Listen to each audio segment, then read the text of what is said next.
When Alexei's daughter was first born, he didn't feel the love for his child. Quite the opposite. He felt that his daughter was the source of their problems, and while he was supposed to be able to give his life for her, she was taking their life away. Full of these difficult thoughts and busy at work, he was unable to share them with anyone, even his wife. Oleksiy went to work to provide for his family, and he played with his daughter because he knew he had to, but he didn't enjoy it. Eventually his feelings went away, but it took long 2 years of really dark thoughts. This is his story. I was born in Ukraine. Actually, back then it was USSR, but it was a part of the Soviet Union. And I was born in a family with really limited resources. That meant that I really didn't have much opportunity back then, and I had to work really hard since I was a child to get anywhere. I had to work hard in school, then I had to, work hard in a university while working in a full-time job in parallel. And by the time I was 31 years old, when we decided to have a child, only around that time, for the first time in my life, I felt like I was able, I managed to get myself out of that hole where I was born, up to a level where a typical, nowadays I would say, white, privileged US person is born. Mm-hmm. And I had, at that time, I had an opportunity to travel. I had enough money for interesting hobbies and all of that. And that was the moment when my daughter was born.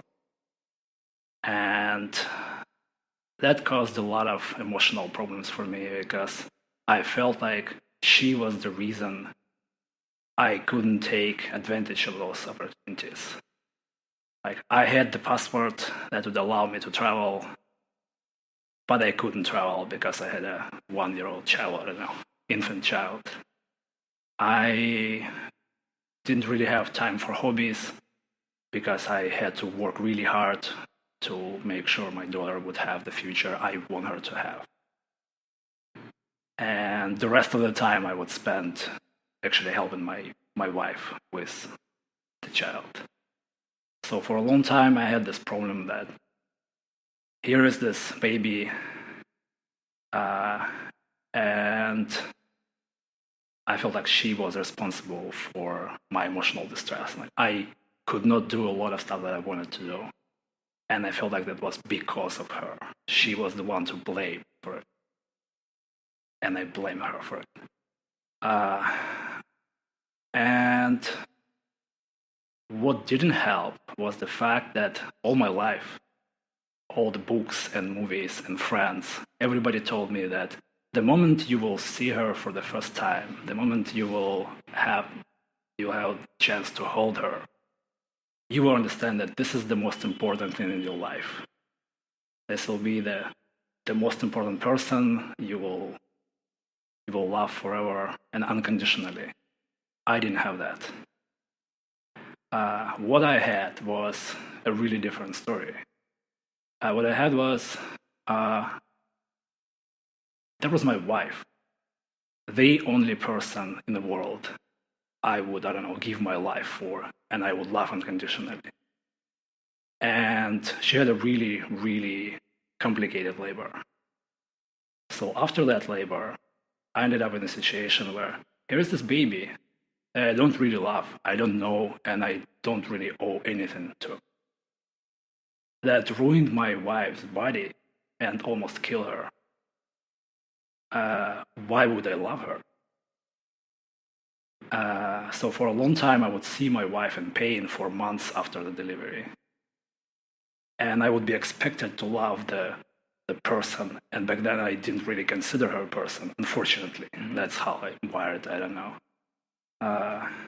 This is the baby that is responsible for that. So I'm not sure how to, I wasn't sure how to deal with that. So being an introvert, I just rolled with it and was in that dark place for a really long time. But that all changed So first, when she started speaking, when I could actually see a real person side, and she wasn't able to, I don't know, communicate well enough for us to have any long conversations, but still, I would see that it was a real human being, and there was something to love. And over time, I don't know, by spending more and more time with her and being able to, I don't know, talk to her about really random stuff, like about, I don't know, owls that she loves, I don't know, and cars. For some reason, she really loves red cars. I don't know. Seeing the amount of joy she brings to my wife, over time, that allowed me to, I don't know, reconcile those two really different ideas. The idea of you have to love your child by default without any conditions, and the fact that it is actually really hard to do that unless for some reason, I don't know, maybe because of hormones or something else, you just get that without any without doing any work. Like I talked to a few people about this, but all of them were women who had kids. And for them, it was like that. They would see their child for the first time and they would love the child by default without any conditions. So it feels like that whole idea that the love should be unconditional may be coming from women who just have that wired into the DNA or something like that. I'm not sure if it's like that for. You mentioned that it was hard to play with your daughter because it was an expectation that you'd have fun playing with her, but really, for a long time, she's this helpless human being that kind of just rolls around the floor and can't do much. What did that feel like? Do you remember?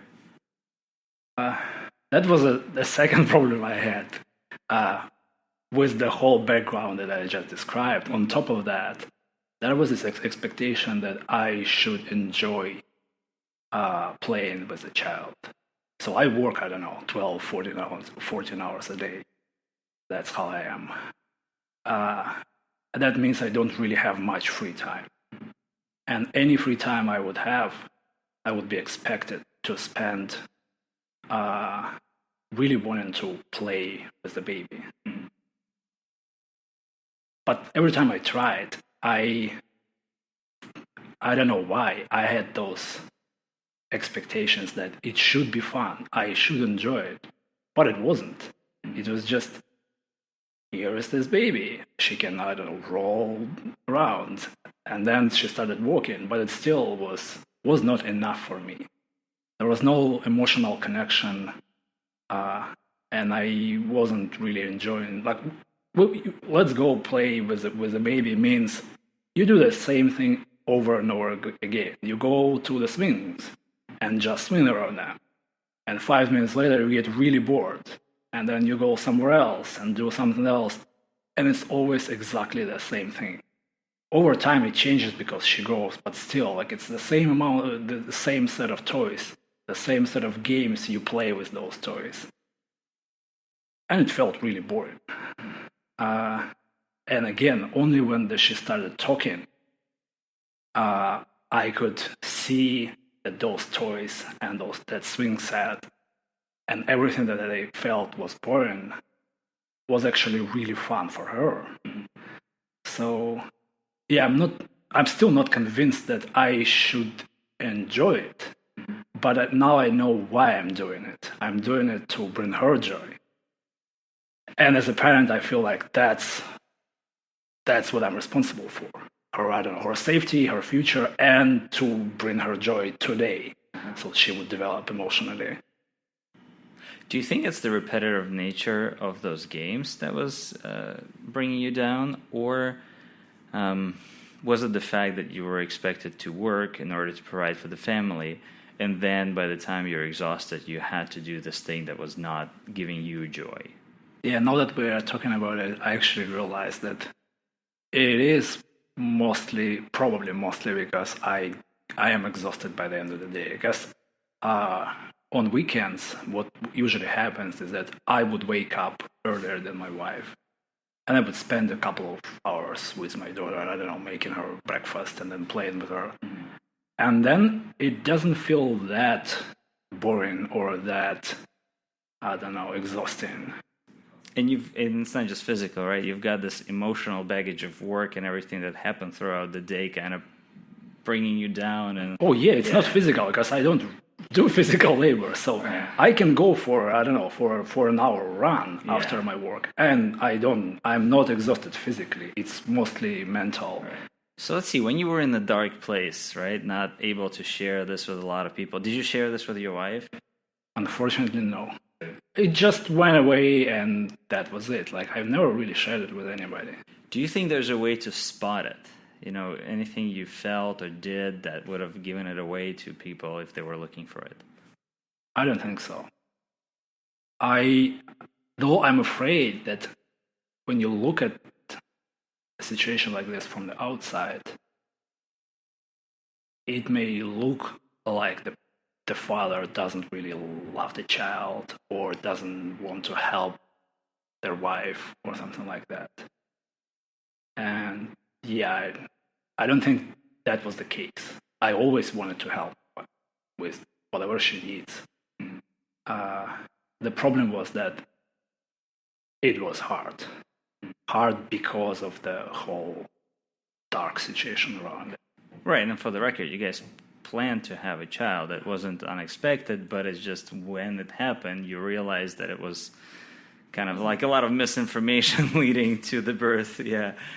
It was very different than all the information that we had from everybody, including a lot of our friends who had kids before. So people of our own age who would have kids, and probably because the society doesn't allow it, they wouldn't tell us that it was that hard. Because publicly you are expected to be happy, to feel all the joy of parenthood and all that. And every parent you talk to will tell you otherwise, but only after you have a child. Only when you are in the same boat. You talk to them and they say, yeah, it's horrible. It's really hard. Every single person I talked to over the last 3.5 years told me that. But unfortunately, nobody ever told me that until we had a baby, including our own parents. Only when I had a baby and I started complaining to my mom, she would tell me, yeah, it was really hard to raise you. But that only then it became a thing. Well, they have vested interest. They want to have grandkids. Yeah. We're pretty convinced if somebody told you exactly what it's like to have kids, I wouldn't go for that ever. Like, I don't, because I never really believed in an obligation of an individual to have kids to, I don't know, sustain the society or anything like that. I always felt it was a personal choice. Some people choose not to have kids, and I respect that. And most probably, if somebody explained to me how hard it is, I may have chosen not to do it. Because, well, I didn't really see any reason. Now that I started communicating with her and seeing it's not only work, you actually have fun doing it. And I expect it will be more fun going forward when she develops and we can have more in common. Like, we can talk about things, we can do things together that are mentally stimulating, not just, I don't know, playing on a playground, but doing something interesting. I'm pretty sure it will be more fun going forward. So now I think, yeah, it was worth it. But if I just heard from my friends that this is how hard it is, I probably would have just given up on the idea. Now that we're talking about it, I actually realized that, yeah, that's probably why they don't talk about it, because over time, it gets more interesting and less painful, and you just I don't know, bury those early years somewhere really deep and forget about them and just enjoy the parenthood as it is today. Yeah. So what's the most fun, entertaining thing that you guys do together now? I just like talking to her, seeing that there is a real human being inside that small body. That's the most interesting for me. Like every time she would make an observation, or she would share a feeling, or what she likes to do, an opinion about something. Like, I don't like this. I don't think this is the right way to do it, or something like that. She has a lot of those opinions nowadays. That's the most interesting thing for me personally. Like seeing that you actually made a real human being. Do you feel like you can do those things you missed out on a few years ago, like go travel now? Oh yeah, and we've slowly started doing that now with my wife. Like we went to Europe this summer, and I feel like you can do it. It's just that you have to work around the fact that you have a person you are responsible for. What was it like a Euro trip with a 3-year-old? We didn't take her with us, so we had we had our grandparents stay with her, and that was our first time in 3 years without our daughter. Because we didn't really use any babysitters or anything like that. We stayed with her all the time for 3 years, and it was refreshing. But it was fun to come back to her and then get back to the whole parenting thing. Because it was fun traveling, but over the last 3 years, we get used to the fact that we actually have her in our life, and it'll be fun during the day doing all kinds of things. I don't know, hiking in the mountains and running and eating great French food and all things like that. But at some moment, you remember, like, oh, yeah, I would love her to be here right now. But I don't see us traveling with a 3-year-old at the moment. Like, I would probably wait for her to get, I don't know, bigger before we go somewhere together. There are probably a lot more people out there who feel stressed for this particular reason, right? Like I was told that I'm supposed to love my child, but now I'm just stressed and I don't know what to do, and they can't share it. And then, I mean, you're a pretty peaceful person, but I wonder how many times it leads to, divorces or people just getting angry and that kind of stuff. And maybe just knowing, like if you knew it ahead of time, you wouldn't have children. But if you were made aware of it in the moment, maybe it would have made it easier to bear with it. All right. Yeah, definitely. And that's what I hope people can get from your podcast. Like knowing that you are not alone in this, and that other people may feel some of those things as well. That it's not that you are broken in some kind of way, and everybody loves their kids, and you are the only one who doesn't. Knowing that other people actually have those problems as well would have helped me a lot. On one hand, as we all do, I want to be better at things, and I feel like if I had spent more time with them, it may have helped more. But on the other hand, I have this really weird problem. It's a blessing and a curse. My hobby and my favorite things in my life match perfectly with my job. So what I do at work, if I didn't have to work, that's what I would do in my free time. And that leads to this really weird dynamic where I enjoy working, and it doesn't matter how much I work, I still like it. So it's really hard for me to stop. And that means that on one hand, I know that I need to work less and spend more time with my family. And on the other hand, I'm addicted to the activity that is work. So I had to force myself to stop working and go back to family. And I've been trying to do that more and more over time now that I'm more attached to Katerina. and I feel more joy doing things with her. So it got more interesting to me. So now I see more reasons for myself to stop working and go back and be with family. Have you found any ways to bring her into your work? Like somehow be able to do activities that are interesting to both of you at the same time? No, not yet. Maybe one day she will be able to help some way. I don't know.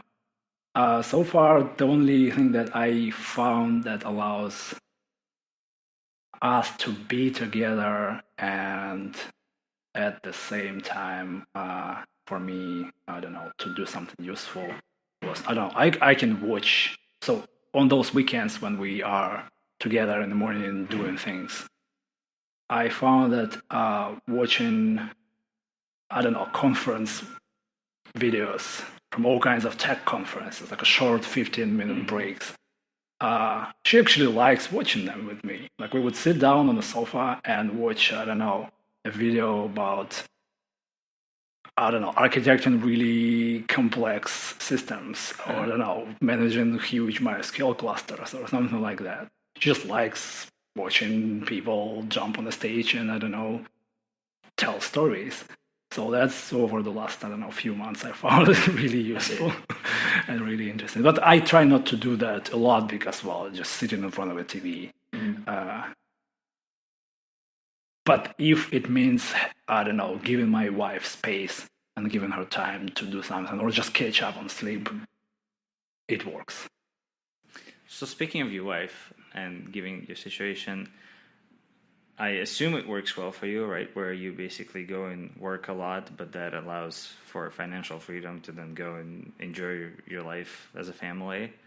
Can you think of anything that you guys may have talked about that enable that, or help you maintain that relationship? We didn't really talk about like the separation of mom stays with a baby and I do work. It's just that I always worked a lot and I always tried to make my family as comfortable as I can. But what we have been talking about is what my wife will be able to do when our daughter goes to school. So when there is a predictable schedule on which she has predictable amounts of baby-free time, we are working towards that future. So she is a great photographer, and she wants that to be her career. And we are working towards that. We're building the studio, and she's constantly training herself to, I don't know, to be better, to be a better photographer. And having a daughter, a beautiful daughter, helps with that a lot. Like she has a model at home all the time. So over time, they spend more and more time just shooting photos at home. So my wife can improve her skill at that specific activity. And the hope is that the moment she goes to school, so 40-year-old probably, that will be when my wife will actually have a chance to do what she wanted to do for a long time. But to be honest, we didn't consider any other options. I don't know, like hiring a babysitter, and then my wife would go to work. No. So everything you know now, what other things do you think are valuable to know for expecting parents and new parents? As a first-time parent, you worry a lot, like about every single thing. You always imagine the most horrible scenarios for every single problem. But people who had more than one child and who have grown up children, almost all of them will tell you that your only real responsibility at that age while they are just little babies, just don't let them die. That's the only thing that you have to feed them and make sure they don't kill themselves, because they try all the time. And don't worry as much, because it doesn't help. Like on top of all the stress that you have, I don't know, sleepless nights and baby crying all the time and I don't know, baby getting sick and all things like that. putting a lot of stress on top of that just for random things that you imagine may happen doesn't help a lot. So yeah, just focusing on that moment, focusing on the moment and being there with the child and just doing your work and not worrying about random stuff. And so knowing that you can do the core things right, and the rest of it will take care of itself. And over time, you will learn how to do the rest. And if the problems happen, you will figure it out. But worrying about them upfront doesn't make any sense. But we'll do that. And I talked to a bunch of first-time parents, and yeah, they all have that problem. Like they can just they worry about the future education of their child and where they will go to school and if they will have friends and all that.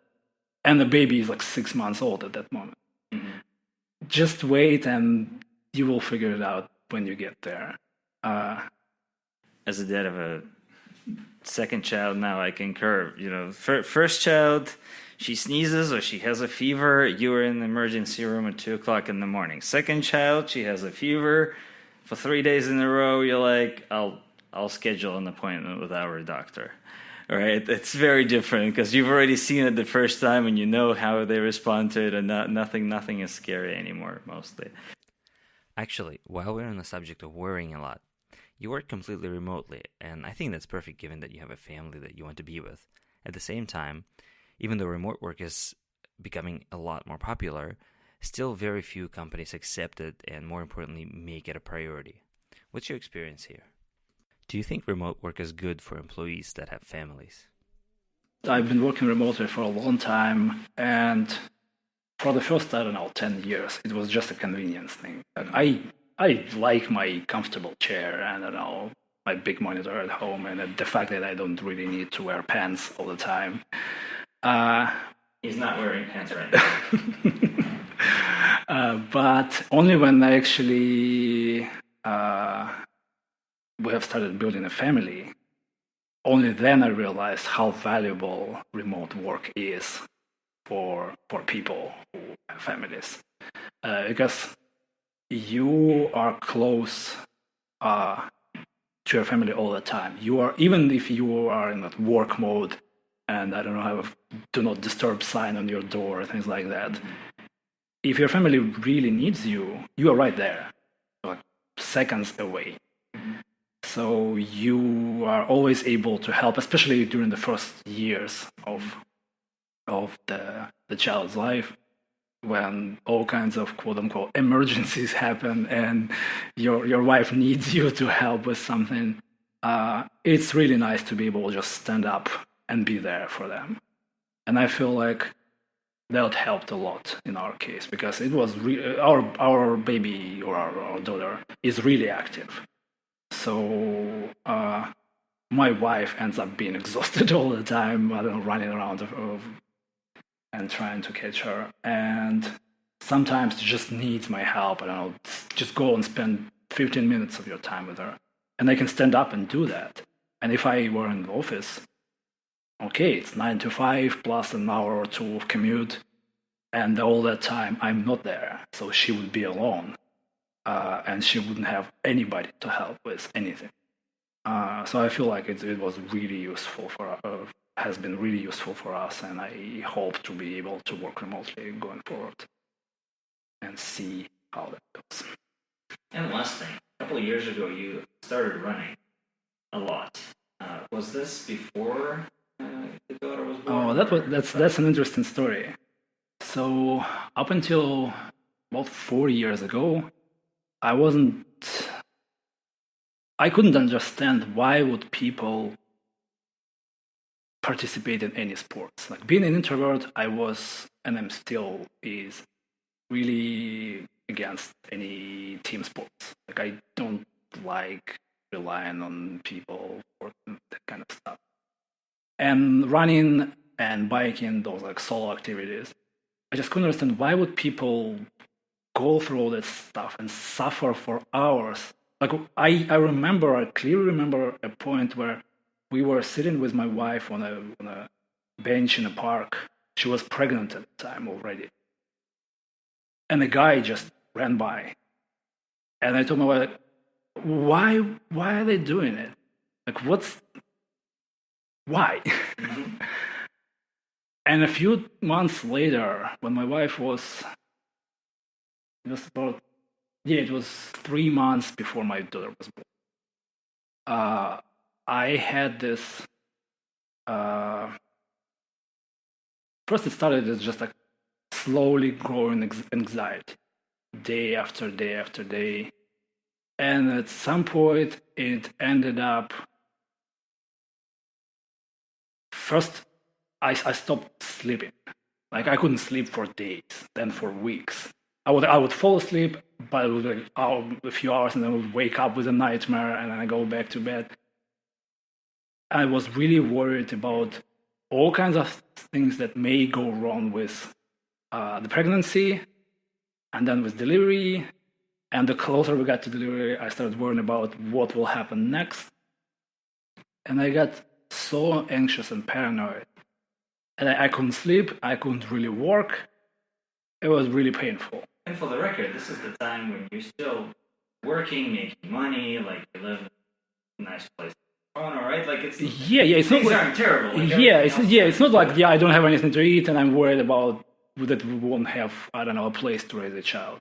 I am comfortable at that point, but I worry about so much. Like I would come up with the craziest scenarios and will worry about them for weeks. What if she will get sick? What will we do? And there is no family around, and we don't have a doctor, and all kinds of things. Mm-hmm. Just working myself up to this crazy state. So at some point, I couldn't sleep, I couldn't function, so I decided, okay, I need to do something. I don't know what to do. I'll start going to the gym. I don't know why did I decide to do that, but for some reason, gym felt like, okay, I just need to get out of the house and do something. Other people are doing it, seems to be working for them. Yeah. Right? So I went to the gym and found it really boring. You go there for an hour and do pointless stuff. I don't know. So after a couple of months doing that, I didn't feel that it was helping. And then I saw a treadmill in the gym. I said, okay, I may try that because I'm really bored with the free weights. Or in the machines, let's try and run. Not because I like the idea of running or anything like that. It's just, okay, some people do it, I'll try. I got on a treadmill and I didn't notice how an hour later I stopped. Like I lost an hour, and that was an hour when I didn't really worry about anything. I was relaxed. I went home and fell asleep. And it was really nice. And next day, me and my wife went to a store, bought a pair of running shoes, and there is a separate, really long story. I ended up doing a really long, unhealthy long trail run with a bunch of people who ended up being really good friends after that in a local park. And I joined a local running group and started running. And I found that for me, as a introverted person who likes being on their own, running was like the perfect outlet for all that stress. If I find myself really stressed, I go out, I spend an hour, 30 minutes, an hour, 2 hours, 3 hours, doesn't matter. Some amount of time just being on my own, and it helped a lot with stress. I recently started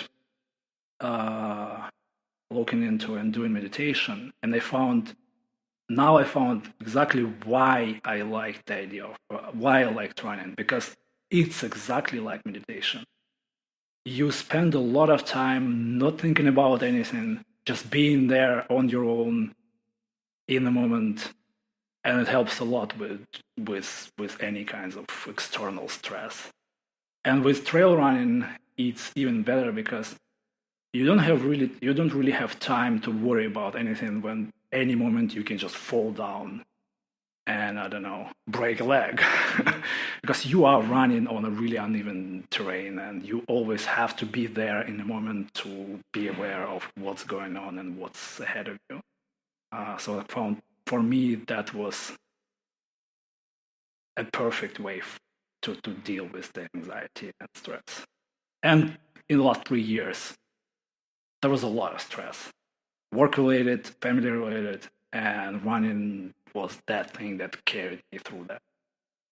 And I found that a lot of my friends started running at the time, so like peak stress in their lives. They just needed something that would help deal with that stress. I don't know, some people start drinking to just forget about it. Mm-hmm. And when we run, probably chemically, it's really close to, I don't know, to the situation where people, to the situation where people you do drugs to help with stress. It's just that it's relatively healthy.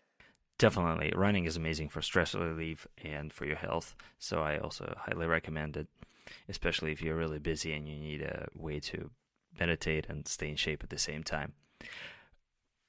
We're almost out of time. Is there anything else you'd like to say? I just want to say thank you for doing it. I hope it will be useful for other people. If I had access to content like this 3 years ago, it would help a lot.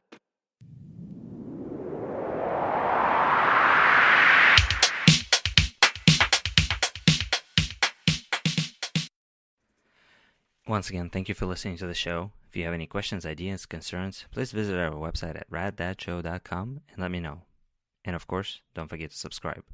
See you next time.